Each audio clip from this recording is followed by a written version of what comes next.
Izay no makasika ny fanifarana androany ny seminaire momba ny fandrindrana ny fiarovana izay nikarakarainy ny akademia miaramila ary nandraisan'ny tompon'andraikitra miaramila sy civil anjara.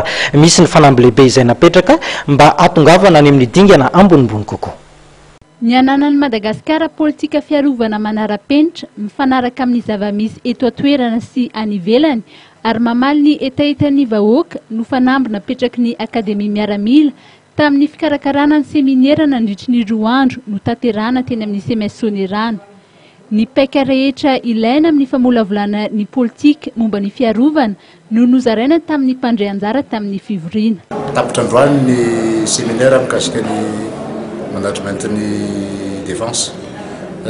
Arak'ireny teneninao omaly moa dia hoe fanamafisana aloha zany ny fahaiza-manao amin'ny fanamboarana ny atao hoe politique piarovana na formulation de la politique de défense.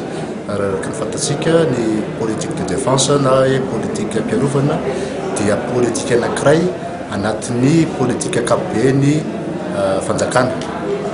Izay zavatra dia tsy maintsy ilaintsika amin'ny ahafahana mampandrosotra ny firenena. Ny politique piarovana zany dia famolavolana an'izany no misy ny anaovana an'ity séminaire ity eo amin'ilay hoe fomba fanaovana azy na hoe méthodologie zany eo amin'ny famolavolana ny politique piarovana ahafahana manana fenitra ara-dalàna na hoe crédible eo amin'izany politique piarovana zany hoentina mampandry fahalemana ny tany sy ny fanjakana ary ny vahoaka malagasy. Ankoatra ny tompon'andraikitra ambony eo anivon'ny miaramila nandray anjara tamin'ity seminaire momba ny fandrindrana ny fiarovana ity ihany koa ny ery hafa manana andraikitra amin'ny fiarovana.